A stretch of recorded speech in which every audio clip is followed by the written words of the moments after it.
এই মুহূর্তে সব থেকে বেশি আলোচনায় আছে সাকিব খানের নায়িকা কে হচ্ছেন তা নিয়ে। সামাজিক যোগাযোগ মাধ্যমে সাবলে নূরের নাম বারবার এলেও সিনেমাটির সূত্র জানিয়েছে এসব খবরের কোনো ভিত্তি নেই। তাদের দাবি শেষ পর্যন্ত নতুন সিনেমার নায়িকা হবেন ইতিকা পাল। সবকিছু চূড়ান্ত, এখন শুধু অপেক্ষার পালা।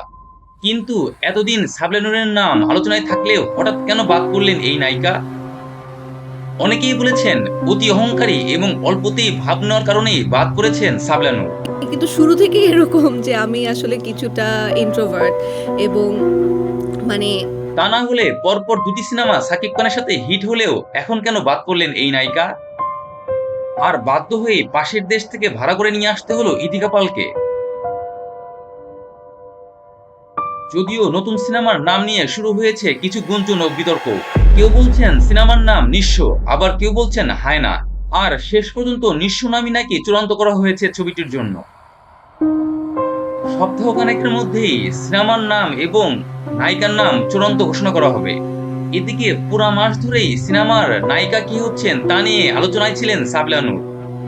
এর আগে সাকিব খানের সঙ্গে তাণ্ডব এবং রকস্টার সিনেমায় কাজ করেছেন তিনি।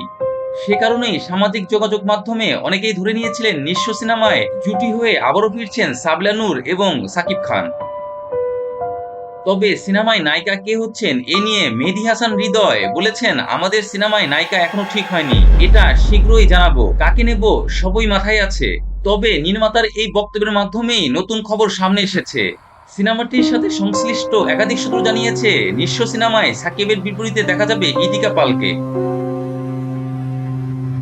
সবকিছু ঠিক থাকলে আগামী অক্টোবরের শেষ সপ্তাহে ইতিকা পাল এবং সাকিব খান সিনেমা শুটিং শুরু করবেন।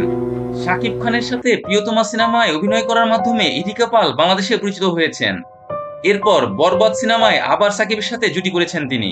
এবার নিঃস্বতে চুক্তিবদ্ধ হলে সাকিব ইতিকা জুটির এটিই হবে তৃতীয় সিনেমা। ফলে নতুন সিনেমাটি ঘিরে দর্শকদের যেমন আগ্রহ তৈরি হয়েছে, আর এটাও প্রমাণ হয়েছে সাবলা নূর অহংকার বা ভাবের কারণে বাদ পড়েননি। গল্পের কারণেই তাকে এই সিনেমায় দেখতে পারবেন না দর্শক। তবে সাকিব ভক্তদের প্রত্যাশা খুব শীঘ্রই আবার পর্দায় দেখা যাবে সাকিব খান এবং সাবলা নূর জুটি। দর্শক, আপনাদের মতামত অবশ্যই জানাবেন।